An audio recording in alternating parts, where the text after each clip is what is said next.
Bismillah. Assalamualaikum warahmatullahi wabarakatuh. Alhamdulillah, tidak pernah berhenti kita memuji dan memuja Allah atas segala nikmat yang Allah limpahkan kepada kita, termasuk Allah masih memberikan kita satu hari lagi umur, dan hari ini harusnya kita maksimalkan untuk menjalankan tujuan utama kita diciptakan, yaitu mengabdi dan beribadah kepada Allah subhanahu wa ta'ala. Kalau masa lalu kita berisikan ketaatan-ketaatan kepada Allah, maka hari ini kita tambah tentunya secara kualitas dan juga kuantitasnya bagi ibadah yang bisa ditambah kuantitas seperti ibadah-ibadah sunnah. Dan kalau di masa lalu kita masih punya kesalahan atau dosa, maka hari ini kita punya kesempatan untuk taubat dan menyelamatkan diri dari hukuman Allah subhanahu wa ta'ala. Biasa kami bahasakan kalau hari yang kita masih hidup adalah hari emas kita, di mana kita harus bisa syukuri, dan cara bersyukur adalah memaksimalkannya di atas ketaatan kepada Allah subhanahu wa ta'ala. Dan juga kita panjatkan salam hormat kita kepada utusan Allah Nabi besar Muhammad sallallahu alaihi wa alihi wa sahbihi wasallam, sebagaimana Allah telah perintahkan kita untuk mengucapkan salam hormat kepada beliau.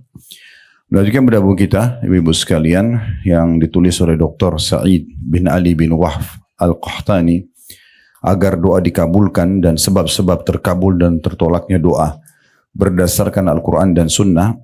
Kita akan masuk pasal ketiga. Pada kesempatan ini tentunya syarat-syarat terkabulkannya doa dan hal-hal yang menghalangi terkabulkannya. Dan sebelumnya pasal 2 kita sudah bahas ada 10 poin tentang keutamaan berdoa. Dari poin 1 sampai poin 10. Dari halaman 19 sampai di halaman 23. Dan insya Allah mudah-mudahan itu sudah cukup untuk mewakili keutamaan doa. Kembali saya ingatkan kalau doa itu adalah komunikasi seorang hamba dengan Tuhannya. Kalau kita mau rasionalkan, kalau seandainya ibu dikasih kesempatan oleh pemimpin satu negara, anggaplah mungkin kita di Indonesia, presiden misalnya, memberikan kesempatan untuk ibu bisa komunikasi dengannya secara langsung, mungkin dikasih nomor pribadi, dan bisa menyampaikan keinginan apa saja. Setiap saat bisa, dan dia akan penuhi kebutuhan kita. Tentu ini mungkin tidak terjadi ya. Bahkan kepada anak sendiri pun mungkin belum tentu seorang pemimpin bisa penuhi semua kebutuhannya. Tetapi ini kalau kita andaikan saja. Kalau seandainya ada orang seperti kita, lalu diberikan kesempatan seperti itu oleh seorang pemimpin yang memang berkuasa, saya yakin kita sangat bangga dan kita tidak akan sia-siakan kesempatan itu. Apapun yang kita butuhkan, kita akan sampaikan. Ini rasional saja. Sebenarnya doa jauh lebih dahsyat daripada itu tentunya. Karena kita sedang bicara kepada pencipta alam semesta ini. Kalau nikmat sedang ada pada kita apapun itu, dari makanan, minuman, pakaian, kesehatan, harta, pasangan hidup, keturunan, kebahagiaan, dan segala macam hal. Maka yang ciptakan kita Allah, yang ciptakan semua nikmat itu Allah, yang bisa pertahankan dan menambahnya hanya Allah. Berarti kita sedang meminta itu kepada Allah yang memang pemilik yang sebenarnya. Begitu juga kalau kita sedang ada ujian, sakit, gangguan orang, difitnah, diganggu, ada orang utang gak bayar, dan segala macam hal. Yang ciptakan kita Allah, yang ciptakan permasalahan itu sebenarnya penciptanya Allah. Dan yang bisa memberikan jalan keluar terbaik hanya Allah subhanahu wa ta'ala. Dan tidak ada satupun dari raja manusia yang bisa seperti ini. Allah subhanahu wa ta'ala memudahkan kita agar bisa komunikasi secara langsung dengannya, dan itulah namanya doa. Satu buku ini membahas semua tentang masalah komunikasi itu kepada antara kita dengan Allah subhanahu wa ta'ala. Maka jangan disia-siakan kesempatan ini. Dan ingat salah satu dari poin yang merupakan keutamaan doa adalah sabda Nabi SAW, وَلَيْسَ أَكْرَمُ عَلَى اللَّهِ مِنَ الدُّعَى. Dan tidak ada sesuatu yang lebih mulia di sisi Allah dibandingkan doa. Dan juga ada hadis riwayat Tirmidzi, "Man lam yad'ullaha yaghdab 'alaihi." Siapa yang tidak berdoa kepada Allah, maka Allah justru murka kepadanya. Jadi kalau ada orang di antara kita justru tidak memaksimalkan fasilitas agar dia bisa mohon, merengek, manja dengan Tuhannya, maka Allah marah padanya. Makanya seorang penyair Arab mengatakan kurang lebih artinya, jangan kau minta sama manusia, karena kalau kau minta padanya, dia akan marah. Sekali, 2 kali, 3 kali kita minta, Mungkin dia kasih, tapi yang keempat, yang kelima, yang keenam dia akan marah. Tapi mintalah kepada zat, maksudnya Allah, yang kalau kau tidak minta justru dia marah. Allah justru marah kalau kita tidak minta, tidak berdoa. Bahkan Allah menganggap itu sebuah kesombongan, ya, keangkuhan, karena kita merasa tidak butuh dengan Allah.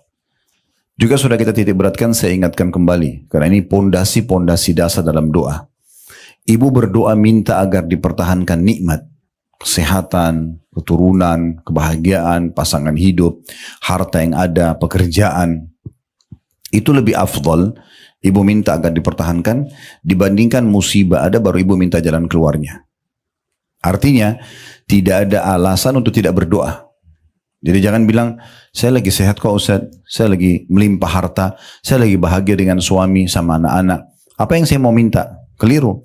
Justru itu yang kita minta agar dipertahankan lebih afdal, lebih besar pahalanya di sisi Allah, karena kita sedang menyadari ini nikmat dari Allah. Saya tetap minta agar Allah pertahankan. Itu lebih afdal, lebih besar pahalanya, lebih mulia di sisi Allah dibandingkan ibu lagi sakit minta disembuhkan. Ibu lagi ada masalah sama suami baru minta solusi sama Allah. Itu boleh, tapi yang awal lebih afdal. Berarti tidak ada alasan untuk tidak berdoa. Saya juga sudah titik beratkan, apapun yang ibu lihat depan matanya bisa jadi bahan doa. Ada orang misalnya lagi kelihatan nikmat luar biasa, sehat badannya, penampilannya ceria, segala macam lah, hartanya melimpah, terus segala macam hal yang mungkin kita bisa lihat, bisa jadi doa buat kita. Kita mengatakan, ya Allah berkahi buat dia dan berikan kepada saya seperti yang kau berikan pada dia. Jadi doa, kelebihan orang bisa jadi doa buat kita. Ibu lihat masjid, orang bangun, bukan cuma lewat mengatakan, oh bagus ya masjidnya, enggak. Ya Allah, kalau seandainya engkau berikan aku kesempatan seperti yang kau berikan kepada dia, aku akan buat yang sama. Dengan doa seperti ini, bukan mustahil Allah berikan pahala kita seperti dia, kan gitu. Karena memang kata Nabi SAW, ada manusia, ada 4 golongan. Yang pertama, yang paling mulia, Allah kasih ilmu dan harta. Udah pinter agama, dia kaya raya, dan dia habiskan keduanya di jalan Allah. Ini orang yang paling afdal, karena dia gunakan ilmu dan hartanya dengan di jalan Allah SWT. Kemudian yang kedua, adalah orang yang Allah kasih ilmu tapi tidak punya harta. Dia pinter sekali, dia faham mana halal haramnya Allah, tapi dia tidak punya harta. Namun kata Nabi SAW, dia bilang tulus dari hatinya, ya Allah kalau seandainya engkau memberikan aku kesempatan seperti golongan yang pertama tadi. Misalnya yang pertama itu punya harta, punya ilmu, dia bangun masjid, rumah anak yatim, pesantren, segala macam. Dan yang kedua ini tidak punya harta, dia nggak bisa bangun pesantren, nggak bisa bangun masjid dan segala macam. Tapi dia dengan niat tulusnya dan ilmunya dia mengatakan, ya Allah kalau seandainya engkau berikan aku seperti yang kau berikan si fulan, yang golongan pertama, saya akan buat yang sama. Kata Nabi SAW, dengan niatnya itu, dengan ketulusannya, Allah akan kasih pahala mereka sama. Bayangkan hadis ini, Bu, kalau ibu setiap lewat di satu jalan, ada masjid dibangun, bukan cuma lewatin. Ya Allah, kalau engkau berikan aku kesempatan seperti orang yang bangun masjid ini, aku akan lakukan juga. Berapa banyak masjid? Di Jakarta Selatan itu kalau tidak salah, datanya 2000 lebih ya. Sekitar begitu ya. Seluruh Jakarta itu di atas 12.000, 13.000 masjid dan musola. Berapa banyak kita bisa dapat pahala dengan doa kita itu. Belum kita bicara pesantren, belum kita bicara rumah tahfidz Quran, belum kita bicara semua majelis ta'lim. Orang yang buat majelis ta'lim misalnya, kita belum bisa punya kesempatan, kita berdoa. Berharap kita bisa buat seperti mereka. Setiap kali lihat orang pergi haji dan umroh, jangan cuma bilang, oh dia pergi haji dan umroh ya. Kenapa enggak berdoa? Kenapa enggak jadikan itu momen untuk mendapat pahala yang sama? Ya Allah, kalau engkau berikan aku kesempatan yang sama, aku akan lakukan. Maka sama pahalanya. Kan gitu. Nah ini poin yang tidak boleh luput dari kita berhubungan dengan masalah doa. Dan hati-hati juga dengan golongan ketiga dan keempat. Kalau golongan ketiga adalah orang yang Allah kasih harta tapi tidak punya ilmu. Habis uangnya bangun karaoke, diskotik, foya-foya, judi, mabuk. Misal, dia tidak ada ilmu agama, dia punya harta melimpah. Jadi disalahgunakan hartanya. Ini orang yang buruk, kata Nabi SAW. Golongan keempat lebih buruk lagi. Nggak punya ilmu, nggak punya harta. Udah bodoh, miskin. Tapi yang dia lihat golongan ketiga. Yang punya harta, habis untuk maksiat. Maka dia mengatakan, kalau saya punya harta yang sama, saya buat seperti orang ini. Maka sama-sama dosanya. Dia nggak bangun diskotik, dia nggak bangun karaoke, dia nggak judi, tapi sama dosanya karena dia niat ingin seperti orang itu. Jadi poin-poin seperti ini harus betul-betul menjadi pondasi dasar, ya. Jadi kalau orang punya kelebihan depan mata kita bisa jadikan momen untuk berdoa. Begitu juga kalau orang punya kekurangan. Ada orang cacat salah fisik, ada orang lebih sedikit misalnya kedudukannya di mata masyarakat daripada kita, lebih sedikit hartanya, kita bisa jadikan doa misalnya, atau ada ujian pada dia. Ya Allah, selamatkan aku selamanya dengan keluarga aku dari apa yang kau ujikan kepada orang ini. Kan bisa jadi doa. Dan kita juga bisa doakan dia, ya Allah, keluarkan dia dari permasalahannya misalnya. Karena memang kalau kita doakan seseorang kebaikan dan Allah kabulkan, misalnya sembuh dari penyakitnya, lunas dari utangnya dan segala macam, maka nanti kalau orang ini keluar dari permasalahan dan kena hasil dari doa kita, selama dia aktivitas setelah keluar dari permasalahannya, kita akan panen pahala dia. Nah ini pondasi-pondasi dasar yang harus difahami dalam masalah doa. Jadi tidak ada alasan untuk tidak berdoa, dan memang dia ibadah yang sangat mulia di sisi Allah Subhanahu wa taala. Karena orang-orang yang berdoa itu berarti orang-orang yang dekat dengan Allah Subhanahu wa taala. Jadi kita kembali ke hadis tadi, laisa syai'un akrama 'alallahi ta'ala minad du'a, tidak ada sesuatu yang lebih mulia terhadap Allah daripada berdoa itu. Itu ada di pasal sebelumnya ya, di pasal kedua, di poin nomor 7, di halaman 21 ya. Itu tentang masalah ya, bagaimana tidak ada yang lebih mulia di sisi Allah daripada doa. Setiap orang kalau sudah berdoa itu berarti orang yang coba berusaha manja dan bergantung pada Tuhannya, dan itu target doa. Sementara tadi yang saya bilang kalau orang tidak berdoa malah Allah marah padanya, lihat di poin 8-nya. Kan gitu. Ini juga sudah kita bahas pertemuan yang lalu ya. Justru orang kalau tidak berdoa Allah marah padanya. Jadi harusnya kita selalu berdoa. Untuk diri kita, lihat kelebihan pada orang lain, minta kita diberikan yang sama. Dan kalau ada musibah sedang menimpa orang lain, kita minta berlindung agar Allah tidak ujikan itu pada kita. Gitu ya. Baik, kita akan masuk sekarang lanjutannya ibu-ibu sekalian, pasal ketiga berhubungan dengan masalah syarat-syarat terkabulkannya doa dan hal-hal yang menghalangi terkabulnya. Tentu kalau kita tanya diri kita semua apakah kita mau diterima doanya, tentu kita mengatakan iya. Karena setiap kali kita sampaikan Allah kabulkan. Tentu semua orang mau minta apapun ya. Nah, kita harus penuhi syarat. Di dalam bab pasal ini, penulis menulis atau memilih 5 syarat yang akan kita coba bedah ya. Mudah-mudahan bisa selesai. Kalau tidak, maka beberapa poinnya dulu. Karena ini cukup panjang. Tapi ini syarat penting. Mirip begini Bu. Ibu kalau misalnya mau masuk ke satu kantor untuk bekerja. Dibukalah peluang kerja di kantor A. Dan kita sebenarnya pengen kerja di situ. Lalu kita hanya lewat dan mengatakan saya pengen kerja di sini. Kita nggak pernah tanya, nggak pernah ikutin syaratnya. Gimana caranya? Syaratnya harus biodata, harus serahkan ijazah, harus ini dan itu misalnya. Tapi kita nggak pernah. Kita cuma bilang saya mau kerja di situ. Nggak akan ada hasilnya. Nggak akan ada hasilnya. Ya, itulah pentingnya syarat. Ya, itulah pentingnya syarat-syarat. Makanya ada syaratnya supaya doa kita bisa diterima. Makin ibu penuhi syarat ini, maka makin cepat penerimaan doanya. Kita akan bacakan apa yang ditulis oleh penulis di halaman 25 di pasal ketiga ya. Syarat-syarat terkabulnya doa dan hal-hal yang menghalangi terkabulnya doa dan ta'awudz. Ta'awudz itu dalam kurung mohon perlindungan. Berlindung kepada Allah dari apa yang kita khawatirkan. Itu ibarat senjata kata beliau. Ibarat senjata. Maksudnya tidak ada yang lebih kuat daripada ini. Kalau senjata yang kita pakai berperang Bu, tembak, pistol misalnya atau yang sejenisnya ya, senapan dan seterusnya, itu mungkin jangkauannya terbatas. Kapan dia kita tembakin ke tembok yang kuat, mungkin tembok itu bisa tembus, bisa tidak. Belum tentu kena sasaran musuh kita. Tetapi kalau doa itu beda. Apapun bisa ditembus dengan doa. Sampai ke dalam hati manusia yang tadinya mungkin benci kita bisa berbalik menjadi menyukai kita. Misalnya. Atau orang yang jahat bisa jadi baik kepada kita. Atau keadaan kita yang sudah terpuruk. Ekonomi terpuruk, kesehatan terpuruk bisa berbalik menjadi 180 derajat. Menjadi sehat, menjadi kaya. Itu semua hanya doa. Makanya bahasa penulis ini penting sekali ya. Doa minta apapun kepada Allah, dan ta'awud, minta berlindung kepada Allah dari masalah yang sedang dihadapin, itu ibarat senjata. Kehebatan senjata bergantung kepada pemakainya. Walaupun senjatanya bagus, tapi kalau yang menggunakan tidak faham, maka juga tidak berfungsi, ya. Kita kalau kasih pedang yang tajam, tapi pada anak bayi, dia nggak tahu cara pakainya, kan gitu, nggak mungkin. Atau mungkin handphone lah sekarang, kalau kita kasih handphone anak bayi, dia ngerti apa? Dia nggak ngerti apa-apa, dia nggak tahu nilainya.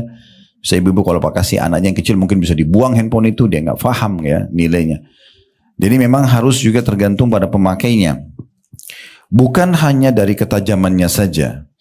Apabila senjata telah sempurna, tidak ada cacatnya, lengan yang menggunakannya kuat, dan juga penghalang tidak ada, niscaya dapat membinasakan musuh. Berkumpul antara senjata yang kuat itulah doa, berkumpul dengan orang yang mau menggunakan senjata itu dan faham, maksudnya dia sering berdoa, dia penuhi syarat-syarat doa itu, maka secara otomatis bisa memenuhi apa yang kita inginkan. Apabila kurang salah satu dari 3 perkara ini, maka pengaruhnya menjadi berkurang juga. Senjatanya ada, tapi lengannya nggak kuat, ya, gitu kan? Di situ dikatakan begitu ya. Jadi kalau senjata itu tidak ada cacatnya, lengan yang menggunakan kuat dan tidak ada penghalangnya, sempurna bisa melawan musuh. Tapi kalau salah satu dari 3 ini, ya, ada yang kurang, maka juga berkurang fungsinya. Ya. Jadi ibu sudah punya senjata yang bagus doa, perangkatnya, tapi ibu sendiri nggak pernah berdoa. Berarti kan ibu tidak pakai senjata yang bagus itu. Sayang banget gitu ya. Sayang banget ini. Ini perlu kita bahasakan karena banyak orang tahu doa itu. Kalau kita bilang berdoa, dia tahu doa tapi dia nggak lakukan. Atau mungkin dia berdoa hanya pada saat butuh. Ya? Nanti deh kalau saya sakit baru berdoa misalnya, atau nanti terlilit utang, atau nanti ada masalah baru berdoa. Padahal sebenarnya bukan seperti itu. Dia harusnya menunggangi kesempatan berdoa itu pada setiap kesempatan atau setiap waktu yang ada. Ingat sabda Nabi SAW, saya ingatkan lagi, kita sudah bahas ya. Kenalilah Tuhan kalian di saat kalian sedang lapang. Maka dia akan kenali kalian di saat kalian sedang sulit. Jadi kalau ada orang mau diijabah doanya pada saat dia sedang kesulitan, maka dia harus sering berdoa di waktu dia lapang. Juga perlu digarisbawahi ya, yang ibu minta tidak boleh bentrok sama sunnatullah ya. Itu juga digarisbawahi. Jangan ibu lihat mukanya seorang ibu yang ini cantik banget, ibu beda lalu ibu bilang ya Allah kasih saya muka seperti dia. Itu nggak bisa. Ya itu kan sistem Allah sudah buat muka dia begitu, nggak mungkin kembar. Ya. Atau ibu berdoa misalnya minta saya nggak suka malam ya Allah, hilangkan aja malam. Nggak bisa, malam, siang, pagi itu sudah sistem ya. Ibu ada masalah sama suami, ya Allah hilangkan semua laki-laki. Wah gimana caranya? Nggak mungkin kan gitu. Jadi nggak mungkin, itu bentrok sama sistem kan gitu. Atau ibu bilang ya Allah hilangkan rasa lapar dari saya selamanya. Nggak bisa, ibu kalau nggak makan pasti lapar, itu sistem ya. Atau ya Allah hidupkan saya selamanya, saya nggak usah mati, itu nggak mungkin. Jadi selama tidak bentrok sama sistem yang Allah sudah buat atau sunnatullah itu ya. Lalu dikatakan demikian pula dengan doa. Apabila isi doa tidak baik, atau orang yang berdoa tidak menggabungkan antara hati dan lisannya, atau adanya penghalang bagi terkabulnya doa, maka doa tidak akan berhasil. Jadi maksudnya kalau ibu misalnya, Ustaz saya sudah lama berdoa tapi saya belum lihat hasilnya. Coba ibu lihat dulu nih poin-poinnya. Ya. Ibu sudah penuhi syarat-syarat belum? Syarat-syarat nanti akan kita bahas satu persatu ya. Di pembahasan pertama dari pasal ketiga ini. Masalah syarat-syaratnya gitu ya. Maka itu sudah terpenuhi semua belum? Kalaupun sudah misalnya terpenuhi, nah sekarang berapa lama ibu sudah berdoa? Kan itu juga ada waktu ya. Jadi mirip sama dosis obat. Kalau ibu berobat ke dokter bisa sembuh, tapi minum obatnya 3 hari misalnya antibiotiknya, atau sampai habis 1 minggu misalnya. Itu kan ada dosisnya. Karena saya sudah jelaskan juga yang lalu, kalau kita misalnya sakit lalu ibu mengatakan ya Allah sembuhin saya, tiba-tiba sembuh, kita sudah nggak berdoa lagi. Maka tertundahnya dalam beberapa saat ya, seperti ibarat dosis obat doa itu akan membuat seorang hamba terus dalam doanya. Saya juga sudah pernah singgung sebuah hadis Nabi SAW, bila Allah mendengar sebuah doa yang indah dari seorang hamba, dia terus merengek, dia manja sama Tuhannya, dia meneteskan air mata, dia nggak mau pindah dari sejadah sampai hatinya tenang misalnya, contoh. Dan belum Allah kasih, kalau Allah dengar doa yang indah itu, Allah sengaja menunda jawaban doa itu.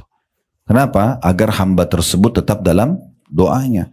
2-3 hari, 1 minggu, 1 bulan dia berdoa. Kalau dia lihat hasil daripada pahalanya, selain diijabahnya apa yang merupakan hajat dia di dunia, maka mungkin dia berharap sepanjang hidup dia berdoa terus. Nah, seperti itulah. Pembahasan pertama di sini dikatakan oleh beliau, berikut saya akan jelaskan kepada Anda syarat-syarat dikabulkan doa dan hal-hal yang dapat menghalangi terkabulkannya. Di pembahasan pertama, jadi ada 2 seakan-akan beliau mau bahas ini ya. Beliau akan bahas tentang syarat-syarat diterimanya doa, kemudian juga mungkin ada nanti tentang penghalang terhadap diijabahnya doa itu. Pembahasan pertama, syarat-syarat terkabulnya doa. Jadi kalau terpenuhi syarat ini, maka umumnya doa itu pasti akan diterima. Syarat secara etimologi atau bahasa adalah tanda dan alamat. Secara terminologi atau istilah, ya, ialah apa yang tidak adanya mengharuskan tidak adanya sesuatu. Tetapi adanya tidak mesti menyebabkan adanya sesuatu. Dan tidak pula tidak ada secara zatnya. Maksudnya definisi saja. Intinya ibu kan walaupun tidak disebutkan definisi sudah paham apa itu syarat ya. Tidak mungkin terpenuhi apa yang kita inginkan tanpa penuhi syarat kan begitu. Nah itu sebenarnya poinnya. Terus dikatakan syarat-syarat terpenting bagi tergabulnya doa ada yang pertama ikhlas. Nah, di situ dikatakan syarat pertama. Ini tadi saya bilang ya ada kurang lebih 5 syarat yang saya lihat di sini ditulis oleh penulis ya. Itu dari halaman 26 syarat pertama itu sampai nanti di syarat yang terakhir yang kelima itu di halaman 38 ya. Jadi dari halaman 26 sampai 38 nya 12 lembar gitu ya. 12 bagian bahasan gitu ya. Saya tidak tahu ini bisa kita selesaikan atau tidak, tapi kita coba bahas ya. Karena saya sudah bahasakan ibu-ibu sekalian, target kita bukan menyelesaikan buku. Target kita adalah memahami isi buku. Karena kalau cuma selesaikan buku 1 kali pertemuan saya bisa bacain selesai gitu kan. Tapi bagaimana kita poin demi poin bisa jelas semuanya. Syarat pertama diterimanya doa dan syarat untuk diterima semua amal. Wajib ini bukan pilihan, ikhlas ya. Dan ikhlas dikatakan yaitu membersihkan doa dan amal dari segala yang mencampurinya dan menjadikannya hanya untuk Allah semata. Yang tiada sekutu baginya, n-nya besar kata ganti Allah, tidak tercampur riya, ingin dipuji oleh orang, tidak pula berbangga-bangga diri, bahasa Arabnya sum'ah. Saya sudah sekian tahun berdoa, saya sudah bangun sekian banyak masjid, nah gitu ya. Bukan mengharap materi yang bakal sirna dan bukan pula karena berpura-pura berdoa. Melainkan mengharap pahala dari Allah dan takut kepada azabnya serta mengharapkan keridhoannya. Ini 1 paragraf kurang lebih definisi sekaligus penjelasan tentang apa itu ikhlas. Ya, saya ulangi lagi diperhatikan. Ikhlas itu yaitu membersihkan doa dan amal dari segala yang mencampurinya. Ya, dan menjadikannya hanya untuk Allah semata yang tiada sekutu baginya, tidak bercampur riya, tidak pula berbangga-bangga diri dengan ibadah atau doa itu, bukan mengharapkan materi yang bakal sirna. Jadi berdoa supaya dibayar orang gitu ya. Karena banyak orang begitu datang berdoa supaya dapat duit, dapat makanan misalnya. Dan bukan pula karena berpura-pura saja. Karena orang lagi diat atau depan kamera, jadi angkat tangan berdoa ya. Seperti biasa dekat Ka'bah itu banyak orang gitu ya. Angkat tangan seakan-akan berdoa lalu difoto sama temannya. Dan depan orang semua lagi. Saya nggak tahu apa maksudnya. Kita mau jabarkan bukan riya. Dari mana gitu. Ya. Karena dia sudah angkat tangan tidak lagi berdoa. Pura-pura gitu. Melainkan dia betul-betul tidak ada semua itu. Mengharapkan pahala saja dari Allah. Dan juga dia takut kepada siksa Allah. Kalau tidak berdoa ya. Dan juga mengharapkan keridhoannya. Sesungguhnya Allah telah memerintahkan ikhlas dalam Al-Quran. Salah satu ayatnya, atau dimulai dari ayat surah Al-A'raf ayat 29. Qul amara rabbi bil qist wa aqimu wujuhakum inda kulli masjidin wad'uuhu mukhlisina lahud din kama bada'akum ta'udun. Katakanlah, Rabbku menyuruh menegakkan keadilan. Dan katakan pula, hai Muhammad, luruskanlah muka atau dirimu di setiap sholat dan sembahlah Allah dengan mengikhlaskan ketaatanmu kepadanya. Sebagaimana D-nya besar kata ganti Allah, telah menciptakan kamu pada permulaan, demikian pula kamu akan dikembalikan atau kembali kepadanya. Saksi bahasan kita adalah, dan sembahlah Allah. Makna sembah semua ibadah. Ya. Doa, sholat, puasa, sedekah, bakti orang tua, jihad, apa saja, majelis ilmu, semua harus ikhlas karena Allah subhanahu wa ta'ala, baru mendatangkan keberkahan dan mendapatkan keutamaannya. Kemudian dari ayat ini tentunya kita ambil dulu pelajaran, ada dua pesan penting di sini dari Allah subhanahu, atau tiga pesan penting dalam ayat Al-A'raf 29. Yang pertama itu, Allah perintahkan berlaku adil, walaupun untuk diri kita sendiri dan orang-orang di sekitar kita. Itu mungkin ada bahasan sendiri bab adil, tapi yang jelas kita disuruh berbuat adil dalam setiap hal. Termasuk kalau ibu-ibu diamanahkan anak-anak sama Allah, tidak boleh dibedain. Harus semua sama. Laki-laki dan perempuan sama pemberiannya. Ya, mungkin yang sedikit berbeda adalah porsi. Kalau masih bayi sama sudah besar, porsi makanannya beda, misalnya ukuran baju beda. Tapi standar itu tidak boleh. Makanya pernah Nu'man ibn Bashir, ayahnya Nu'man, dua-duanya sahabat. Nu'man sahabat, Bashir sahabat. Kebetulan Bashir ini punya anak beberapa orang, Bu, dan dia melihat di antara semua anaknya yang paling bakti namanya Nu'man. Dia datang kepada Nabi SAW lalu mengatakan, ya Rasulullah, ini Nu'man karena anak saya yang paling bakti, saya mau khususkan pemberian buat dia. Dan dia minta Nabi jadi saksi. Maka Nabi SAW tanya, hai Bashir, kau kasih semua anakmu sama enggak? Dia bilang tidak ya Rasulullah. Kata Nabi SAW, saya enggak mau jadi saksi. Lalu Nabi tanya balik, hai Bashir, kau mau semua anakmu berbakti sama kau nanti pada saat mereka besar, sama standar baktinya? Semua santun, semua ramah, semua ngurus kamu kalau sudah tua? Dia mengatakan iya. Kata Nabi SAW, sama ratakan mereka. Harus sama.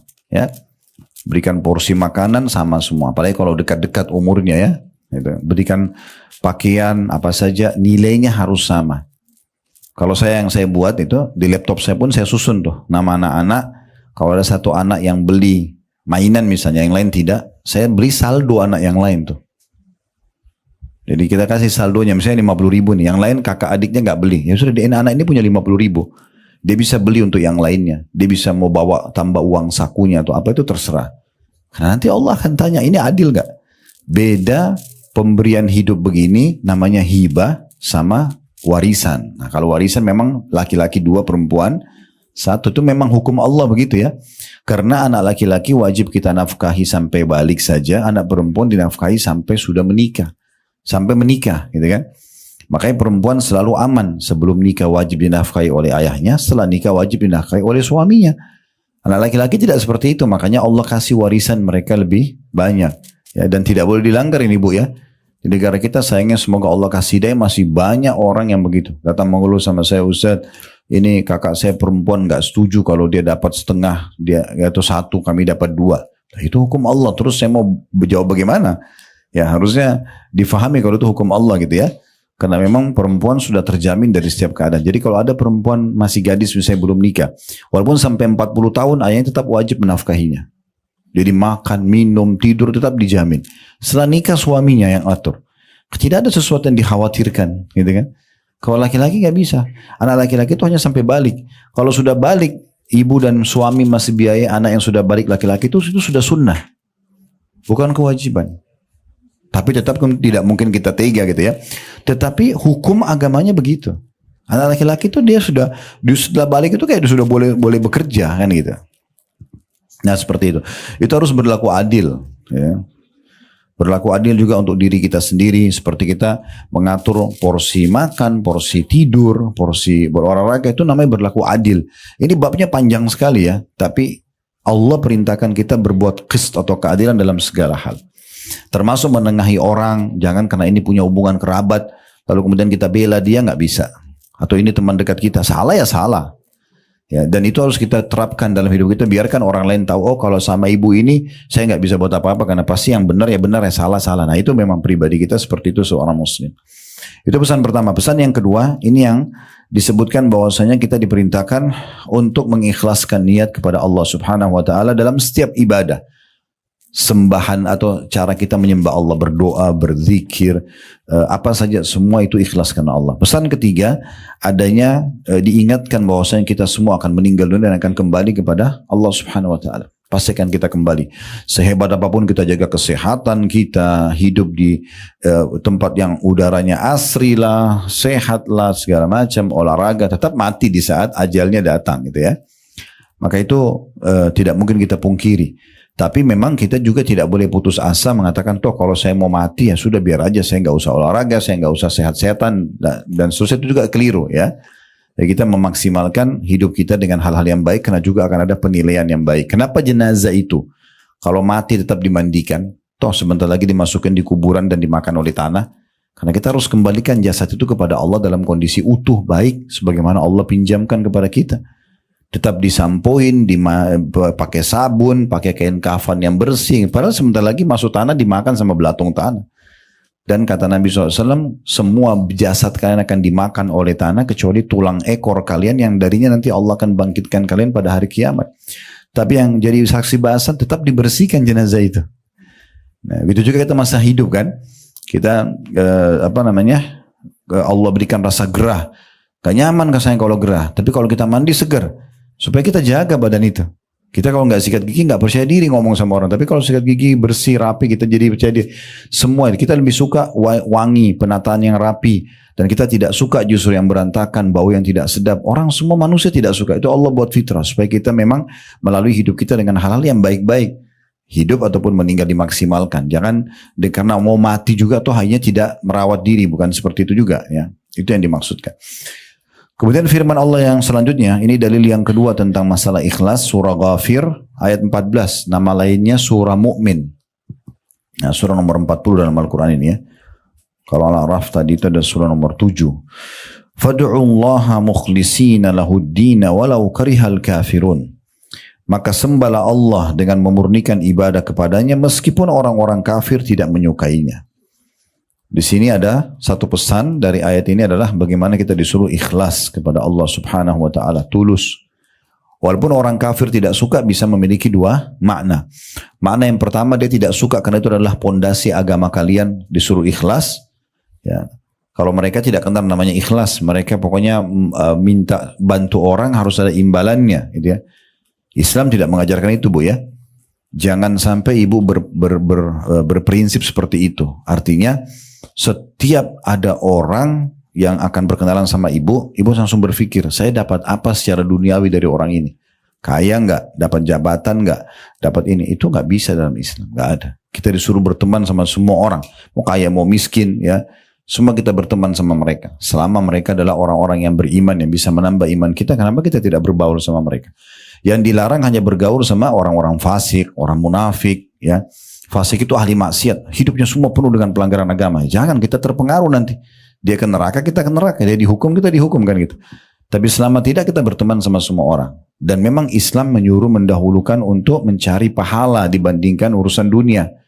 Berteman sama orang, bagaimana kita bermanfaat bagi dia. Bagaimana kita bisa menjadikan teman kita, lingkungan kita, pasangan kita, anak-anak kita. Segala macam ini adalah sumber pahala buat kita. Gitu kan? Bukan bagaimana saya bisa meraih keuntungan dari dia.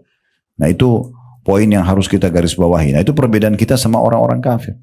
Mereka suka itu sebagai pondasi agama kalian atau tidak suka, nggak usah peduli ya. Atau kalau mereka hidupnya selalu menghubungkan antara apa yang mereka lakukan buat orang lain harus ada unsur timbal baliknya, dibayar dengan duit dulu gitu kan.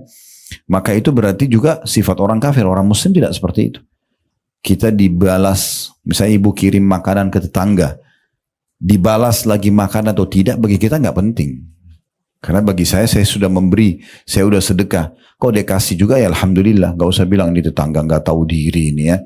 Saya sudah kirim makanan, masa kembali piring kosong. Nah berarti ibu nggak ikhlas ya. Berharap ada unsur timbal balik, kirim baju harus ada baju juga kan. Atau itu nggak dalam Islam, nggak ada itu. Kita dahulukan gimana dicatat pahala oleh Allah SWT. Kalau orang kasih kita tidak ada masalah tanpa kita minta ya. Karena membuka pintu mengemis, minta-minta haram dalam Islam. Haram, nggak boleh. Masuk dalam kategori dosa besar, Bu. Bahkan dalam hadis yang sahih dijelaskan Nabi SAW melarang umatnya meminta-minta kalau masih bisa makan sehari sekali. Kalau masih punya makanan hari itu, nggak boleh minta. Satu hari makan itu sudah nggak boleh minta. Yang boleh itu kalau betul-betul dia sudah kelaparan, dia akan mati kalau nggak makan. Itu baru boleh buka pintu minta. Itu pun minta di saat itu saja. Dan tidak ada sama sekali pintu yang lain. Kata Nabi SAW, tidak ada orang yang membuka pintu mengemis kecuali Allah akan bukakan baginya pintu kemiskinan. Hidupnya akan terhina. Makanya sebagian ulama salah mengatakan jangan buka pintu-pintu minta atau mengemis itu karena dia akan mendatangkan kehinaan pada diri orang tersebut. Sekarang atau jangka panjang, gitu kan? Misal kita minta nih sekarang sama orang. Satu waktu anggaplah ekonomi kita jadi baik. Kita ketemu sama orang tersebut. Mungkin kita lebih baik sekarang ekonomi dari dia. Tapi kan ada kenangan dulu kita pernah minta. Kan begitu ya? Jadi lebih baik kita mulia. Dan Islam mengajarkan kepada kita kalau mau sesuatu ada jasa yang kita berikan. Kerja, ambil hasilnya. Itu gak ada masalah. Tapi kalau mengemis ya, ada orang subhanallah ini jadi penyakit secara jiwa. Sudah mampu pun datang ke rumah temannya selalu lihat barang apa. Bagus buat saya ya. Langsung main ambil. Ini gimana? Kan orang belum tentu punya lagi kan gitu. Tapi mungkin karena dia tidak enak dikasih. Untuk apa buka pintu itu? Kenapa menghinakan diri kita? Pengen beli kan selesai. Mau gratis terus. Gimana? Akhirnya rumahnya penuh dengan barang orang itu. Ya. Saya nggak nyinggung siapapun ya. Kalau ada yang merasa di sini, alhamdulillah. Berarti tinggal memperbaikin gitu ya. Karena tujuan majelis ilmu memang untuk itu. Ya. Baik. Itu makna daripada orang kafir suka atau tidak suka. Dia tidak suka karena itu pondasi agama kalian. Atau dia tidak suka karena memang cara mereka hidup begitu. Orang kafir itu selalu kalau beri mesti ada unsur timbal balik kayak pemikiran kapitalis apa segala itu harus ada unsur timbal baliknya. Kalau kita nggak ada seperti itu, ya. Kemudian dalil yang ketiga, ayat yang ketiga diangkat oleh penulis ini adalah surah Az-Zumar ayat 3 ya. Yang bunyinya ala lillahi dinul khalis walladzina ittakhadhu min dunihi awliya'a ma na'buduhum illa liyuqarribuna ila Allahi zulfa innallaha yahkumu bainahum fima hum fihi yakhtalifun innallaha la yahdi man huwa kadzibun kaffar. Ingatlah kata Allah, makna ingat pelajarilah ya. Hanya kepunyaan Allah lah agama yang bersih, maksudnya dari kesyirikan. Kalau mau jadi seorang muslim tidak boleh ada ya mempartnerkan Allah dengan makhluknya. Dan orang-orang yang mengambil pelindung selain Allah, mereka berkata, kami tidak menyembah mereka, kuburan kah, patung kah, jimat-jimat kah. Kami tidak menggunakan ini, melainkan supaya mendekatkan diri kami kepada Allah dengan sedekat-dekatnya. Sesungguhnya Allah akan memutuskan di antara mereka tentang apa yang mereka berselisih padanya. Sesungguhnya Allah tidak menunjuki orang-orang yang pendusta lagi sangat ingkar. Kita coba bedah di sini, ayat ini menjadi beberapa faedahnya. Yang pertama adalah perintah untuk ikhlas. Ingatlah hanya kepunyaan Allah lah agama yang bersih. Tidak boleh ada partisipasi, dipartnerkan dengan makhluk ya. Karena riya itu kan, ibu sholat, riya. Maksudnya apa? Dia sholat karena Allah, tapi diikuti dengan pengen dipuji oleh orang. Itu kan berarti mempartnerkan Allah dengan makhluk, itu namanya syirik. Itulah menyekutukan Allah. Itu Allah nggak mau. Allah mau dia murni sendiri. Ibu dilihat orang, tidak dilihat orang, tetap ibadah. Itu ikhlas namanya. Orang lihat tidak lihat, tetap berdoa, tetap sedekah, tetap pokoknya kerjalah ngaji dan segala macam gitu ya. Jadi Allah melarang. Ini faedah pertama dari surah Az-Zumar ayat 3 ini. Kita disuruh ikhlas. Kemudian potongan yang kedua, sesungguhnya adanya ancaman bagi orang-orang yang menyekutukan Allah dengan sesuatu ya.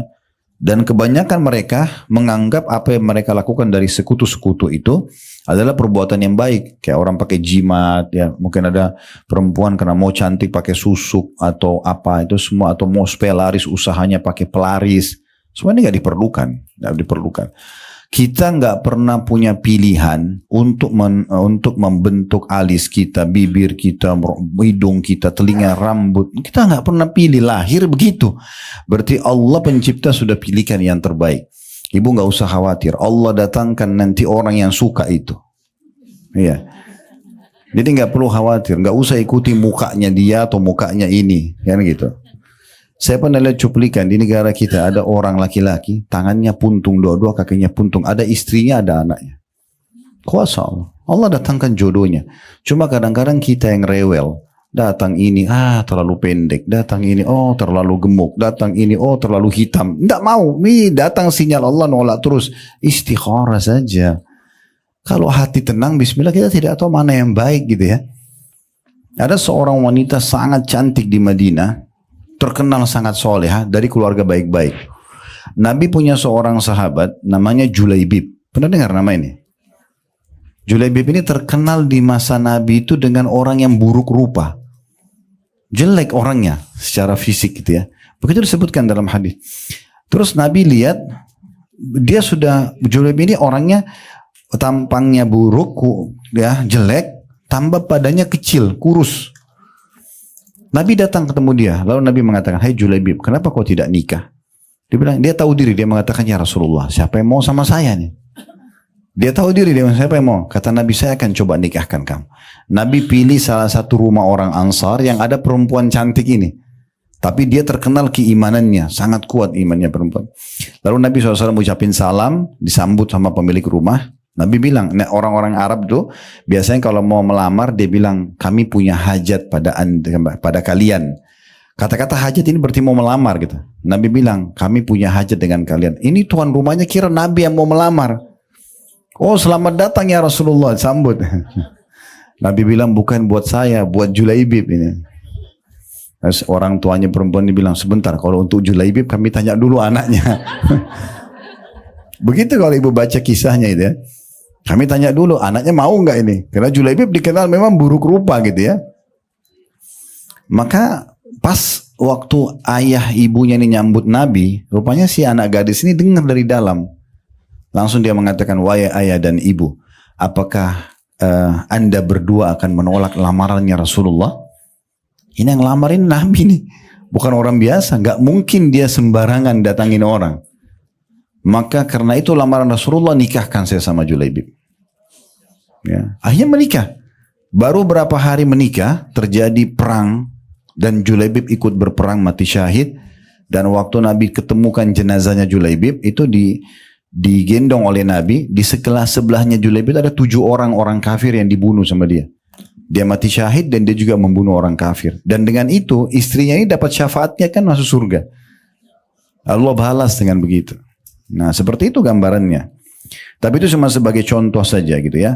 Jadi sebenarnya orang tidak butuh untuk pakai hal-hal yang membuat dia menyekutukan Allah nanti ya. Karena di Indonesia ini dukun-dukun, karena dia tahu kita mayoritas muslim, mereka pakai kedok ya. Penampilannya seperti ustadz, seperti kiai, waduh, padahal dukun ya. Ini hati-hati sekali.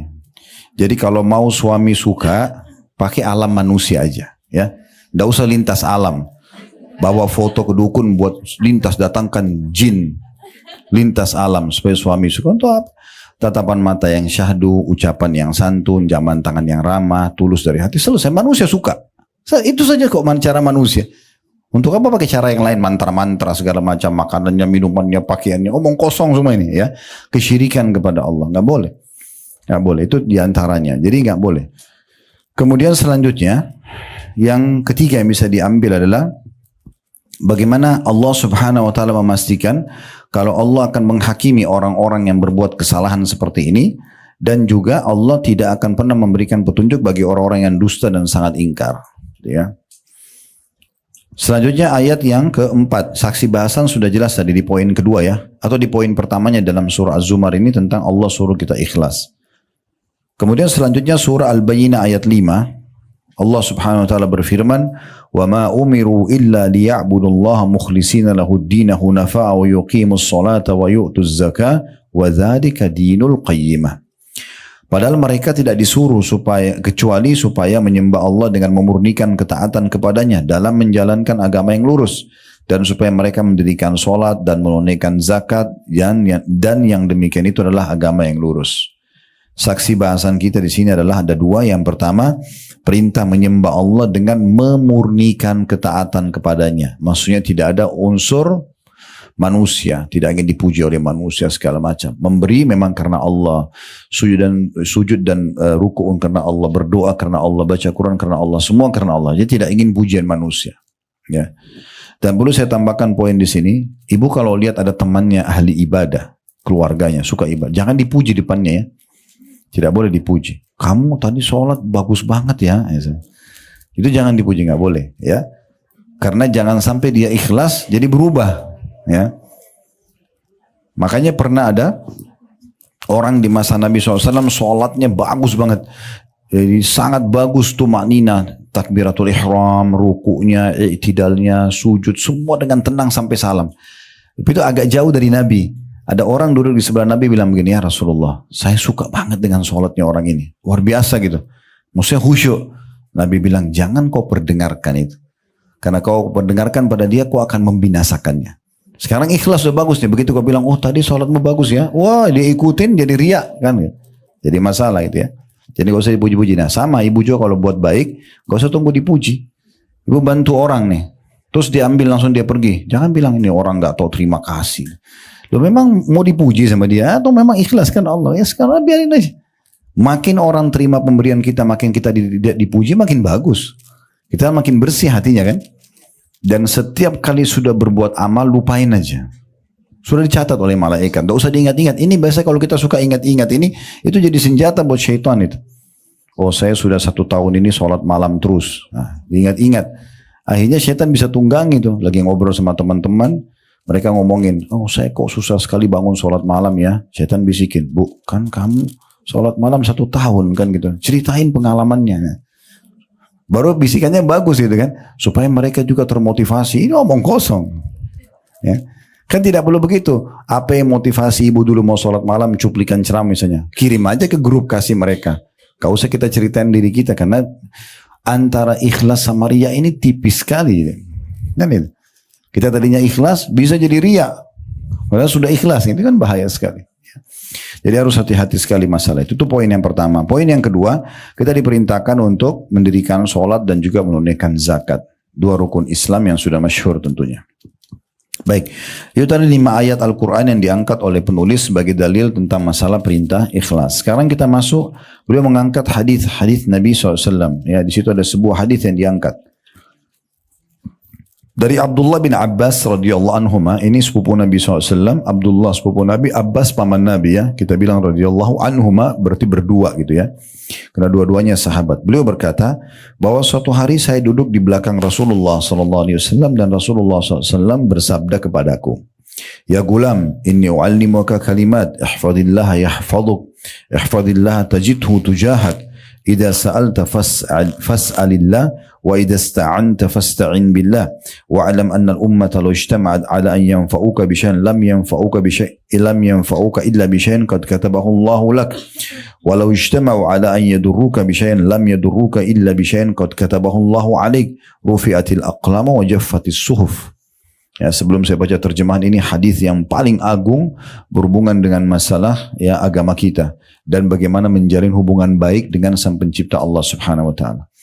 Pesan Nabi, karena Abdullah bin Abbas itu masih sangat muda, ya, mungkin baru balik gitu ya, maka Nabi bilang, wahai pemuda, ya gulam, saya akan mengajari kamu beberapa kalimat, dan ini berarti kita langsung ambil pelajaran pentingnya. Setiap anak-anak muda atau anak-anak yang masih kecil pun jangan pernah dianggap, oh belum saatnya saya bicara atau kenalkan Allah sama dia. Justru sejak dini, ya, nak sholat ya, karena Allah yang perintah. Jangan ibu yang suruh. Jadi kalau ibu nanti tidak ada, dia tidak sholat gitu kan. Selalu ingatkan. Sedekah ya nak, ini karena Allah yang perintahkan. Selalu bawa nama Allah itu ya. Saya kalau sampaikan anak-anak di rumah seperti itu. Akhirnya saya pernah dengar mereka ngomong gitu pada saat saya lagi tidak di situ. Tapi betul-betul mereka tidak tahu kalau saya lagi ada di ruangan yang lain. Tapi saya dengar. Kadang-kadang kalau mereka saling mengingatkan, gak boleh loh, Allah larang. Mereka gak bilang ayah atau ibu. Nah itu poin penting, itu pesan ya. Selalu bawa namanya Allah, karena secara fitrah manusia tahu Tuhannya. Ya, sudah tahu bu ya, kita sebelum lahir di muka bumi ini semuanya, pertama Allah ciptakan Nabi Adam, itu Allah keluarkan dari tulang belakangnya Nabi Adam semua keturunannya. Semua kita ini pernah dikeluarkan, dikumpulkan di Wadi Nu'man namanya di Mekah. Ya, di situ dikeluarkan dan Allah menyatakan dalam Al-Quran itu, alastu birabbikum, bukankah aku Tuhan kalian? Kita semua sudah mengatakan qalu syahidina. Kita semua mengatakan ya, kami menjadi saksi engkau adalah Tuhan kami. Makanya ibu kalau duduk dengerin Allah larang, Rasulullah bersabda, itu kayak mudah kita menerimanya karena memang fitrah kita tahu kalau kita punya Tuhan gitu ya. Nah seperti itulah ya. Jadi tidak sulit untuk menanamkan itu, apalagi sejak dini kepada anak-anak, selalu bilang Allah Allah itu ya. Hai anak muda, saya akan mengajari kamu beberapa kalimat. Nah ini berarti anak-anak muda mulai diajarkan. Pesannya adalah peliharalah perintah dan larangan Allah. Jagalah hubungan baik dengan Allah. Apa yang diperintahkan kerjakan, jaga wajib atau sunnah, apa yang dilarang haram atau makruh tinggalkan. Niscaya balasannya Allah akan memeliharamu. Allah akan menjagamu juga dari segala macam mara bahaya yang bisa menimpamu. Peliharalah hubungan baik dengan Allah. Di situ terjemahnya sunnah Allah. Sebenarnya hubungan baik dengan Allah lebih tepatnya. Peliharalah hubungan baik dengan Allah, tentulah engkau akan mendapatinya. N-nya besar. Kata ganti Allah, mendapati Allah di hadapanmu. Kalau kita jaga azan langsung sholat, ya ada kesempatan zikir-zikir, berdoa majelis ilmu, kita jaga hubungan baik dengan Allah, maka Allah selalu ada di hadapan kita. Maknanya selalu bersama kita. Kita butuh bantuan akan dibantu, kita butuh nikmat akan ditambahkan, gitu ya. Apabila engkau memohon sesuatu, maka mohonlah hanya kepada Allah saja. Dan apabila engkau meminta suatu pertolongan, mintalah hanya kepada Allah saja. Ketahuilah, walaupun seluruh umat berkumpul untuk mendatangkan satu manfaat untukmu, tidaklah mereka itu dapat memberimu kemanfaatan kecuali sekedar yang Allah tetapkan untukmu saja.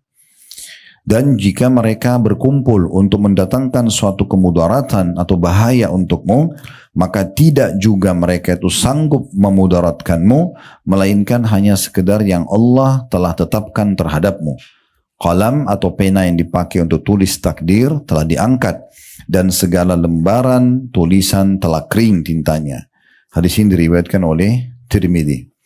Hadis ini banyak sekali pelajaran ya. Jadi yang pertama tadi sudah kita sebutkan, saya ingatkan kembali pentingnya menanamkan nama Allah dan menyebut Allah itu di depan anak-anak muda, anak-anak kita ya.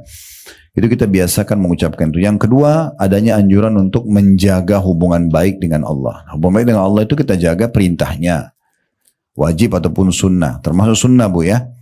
Jadi ibu kalau jaga amalan-amalan sunnah kayak sholat sunnah, puasa sunnah, zikir, baca Quran, ini akan memudahkan ibu menjaga yang wajib. Ya. Orang kalau sibuk menjaga yang sunnah, yang wajib terjaga. Ibu biasa sholat duha, sholat malam, sholat qobliyah, sholat ba'diyah, tentu wajibnya akan terjaga otomatis. Ibu biasa puasa Senin Kamis, puasa Ayyamul Bid, misalnya puasa sunnah, maka puasa Ramadan jadi mudah.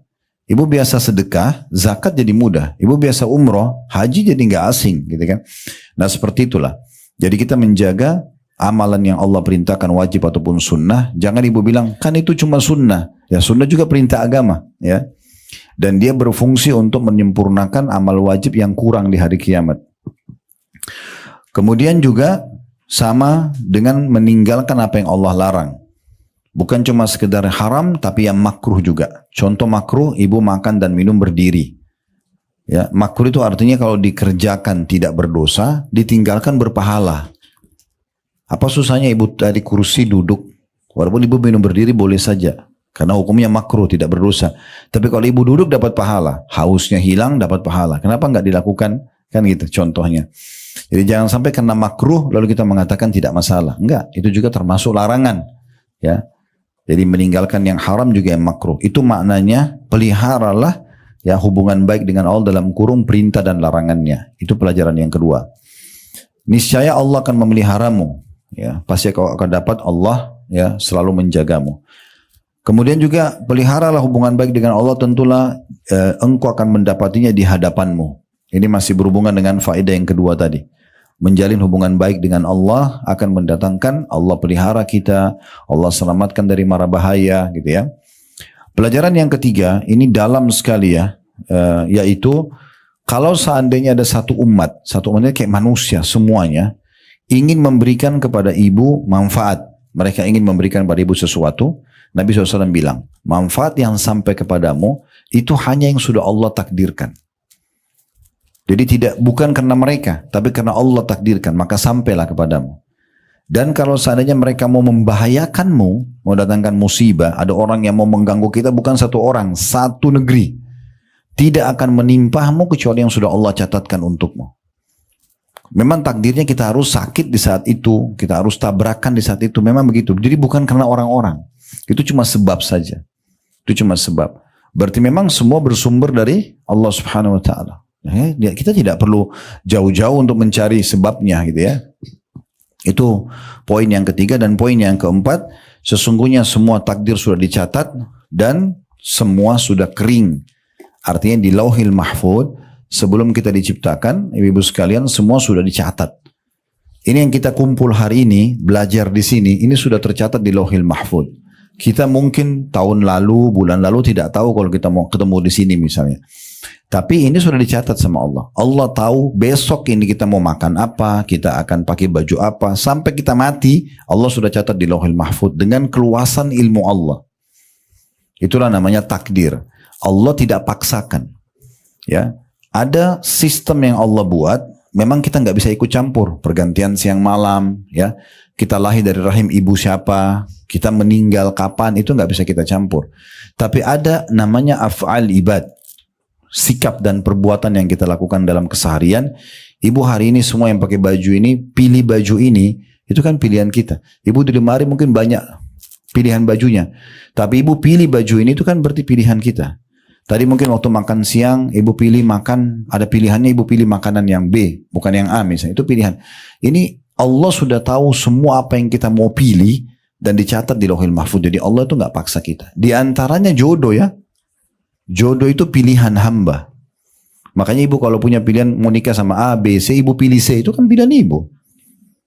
Jangan bilang, oh ini Allah jodohin sama saya. Nah ibu yang pilih gimana? Kan itu. Ibu kan mesti punya opsi lain. Mirip dengan pilih baju, mirip dengan pilih pekerjaan, mirip dengan pilih berteman, sama itu. Kan itu juga sama. Tapi kalau kita pilih si fulan sebagai pasangan kita pilih makanan ini sebagai makanan kita hari ini, itu Allah sudah tahu dicatat di Lauhil Mahfuz. Itu tidak akan pernah berubah. Tidak akan pernah berubah. Itu yang dimaksud dengan di sini, pena yang mencatat takdir itu sudah diangkat dan yang ditulis itu sudah kering tintanya, nggak bisa berubah lagi. Itu makna daripada penutupan hadis di sini. Kemudian dikatakan memohon kepada Allah berarti berdoa kepadanya dan mengharapkannya, sebagaimana firman Allah Subhanahu wa taala, was'alullaha min fadlih innallaha kana bikulli syai'in alima. Dan mohonlah kepada Allah sebagian dari karunia-Nya. Sesungguhnya Allah itu maha mengetahui segala sesuatunya. Jadi maksudnya minta apa saja dari Allah. Jangan ibu minta kepada Allah, Bu, apa yang ibu anggap besar saja. Misalnya nanti kalau sudah nggak sembuh, sudah 30 dokter dikonsultasi nggak sembuh, baru sholat malam, ya. Baru umroh, baru mohon sama Allah, keliru. Allah dulu, baru ikhtiar manusia. Perhatikan kita disuruh berdoa kapan? Sebelum memulai aktivitas. Berdoa sebelum makan, berdoa sebelum tidur, berdoa sebelum keluar rumah. Itu kan doa sebelum. Nah itu yang kita lakukan. Jadi sebelum berobat berdoa dulu, libatkan Allah. Nanti Allah mudahkan dokter yang cocok, resep yang cocok. Makanya resep dokter itu cuma tertulis semoga lekas sembuh, nggak ada. Anda pasti sembuh itu nggak ada. Ya. Jadi yang sembuhin kita itu Allah, sebabnya mereka saja. Kalau Allah nggak mau sembuh, nggak akan sembuh. Biar kita konsul sama dokter terbaik pun nggak akan sembuh. Kan begitu poinnya. Jadi ini menguatkan hubungan kita dengan Allah Subhanahu Wa Taala. Kalau Allah itu pengatur segala sesuatunya. Makin kuat keyakinan seperti ini atau akidah kita, maka makin mudah kita melalui kehidupan. Kita kalau lagi senang menciptakan kita Allah, ciptakan itu juga Allah, kita bisa ya menikmatinya dan menambahnya dengan izin Allah. Kalau ada musibah, bahkan ada yang kita takuti depan mata kita, hewan yang buas misalnya, gempa bumi, apalah segala macam, atau penjahat, Allah yang ciptakan mereka. Allah bisa membalik keadaan mereka menjadi ya baik kepada kita. Kalau tidak salah dinukil ada seorang ulama namanya Hasan Basri. Sehingga saya ini kasusnya Hasan Basri atau Sa'id bin Musayyib, salah satu dari dua orang ini. Tapi kisahnya benar, ada di masa mereka itu ada satu raja zalim, pemimpin zalim namanya Hajjaj bin Yusuf. Hajjaj ini setiap ada orang yang dia tidak suka dibunuh. Mau dia ulama, mau dia siapapun, pokoknya pendapat saya begini, bertolak belakang, penggal lehernya. Itu terkenal kejam banget itu, ya. Sampai di istana dia itu terkenal dengan ada kulit hewan unta yang dikeringkan dan ada pedang. Jadi setiap ada orang tolak, taruh di situ, ditangkap sama Al-Ghazali, dipenggal sama dia. Itu. Satu waktu pernah dia undang, ini tadi saya bilang, lulusan Hasan Basri, mungkin saya belum saya, seingat saya sih mungkin salah satunya ya. Yang jelas datang, dan pada saat dipanggil ini biasanya sudah nasibnya 50% hidup, 50% mati. Karena dia akan tanya banyak hal, menjebak, kalau salah dibunuh gitu kan. Tapi uniknya, pada saat dia datang, tiba-tiba dari depan pintu sudah disambut oleh Hajjaj.